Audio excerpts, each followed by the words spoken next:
Efo colur, sdim rhyw penodol y gall unrhywun gwisgo colur. Fy enw Dyma Elis a dyma fy stori i. Cefais i fy ngeni yn Rhondda ac cefais i fy magu yn Rhondda efo fy mam, fy chwaer a fy nhad.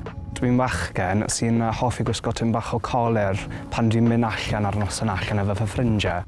O'n i wastad yn cael fath o obsession efo eyebrows. O'n i wastad yn mynd allan a jyst gweld eyebrows pawb yn meddwl, o, diddorol. A wedyn o'n i'n meddwl, sut allan i wneud nhw, achos o'n i'n gweld cwbl o pobl, cwbl o fechgyn yn llenwi mewn eyebrows nhw. O'n i'n meddwl, wel, pam nain? O'n i'n meddwl o'n i'n cymryd o leia blwyddyn ar ôl i fi arbrofi ac i ymarfer i wedyn mynd allan ar noson allan efo grŵp o ffrindiau, achos dyna o'n i'n meddwl, os dwi eisiau mynd allan, dwi eisiau teimlo'n cyfforddus, dwi eisiau anghofio amdano fe, dwi'n bach yn gwisgo make-up, move on.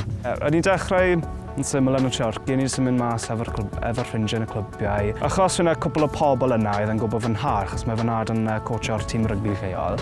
Oedd y pobl yna oedd yn cefnogol ohono fi ac yn edrych allan amdano i hefyd, so oedd yn rhywbeth, yn teimlad eitha neis i gwybod oedd yna pobl yna yn cymryd fi fel ydw i ac yn dweud, ni yma i ti os ti angen.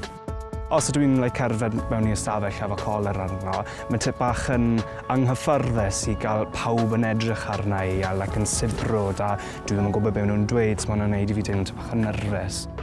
Ers i fi bod yn y prifysgol yng Nghaerdydd, mae yna cymuned mawr o pobl sydd yn yr LGBT+. Dwi wedi cwrdd â llwyth o pobl, so mae hwnna'n wych fyd.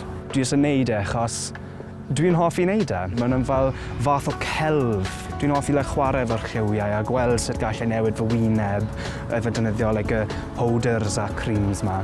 Gyd gallai ddeud yw jyst cael hyder yn dy hun, bydd yn hapus efo pwy ydw ti a bod y person delfrydol ti eisiau bod. Am y pobl sy'n gweld pobl sy'n gwahanol i nhw ac sy'n gwneud rhywbeth dyn nhw ddim fel arfer yn gwneud.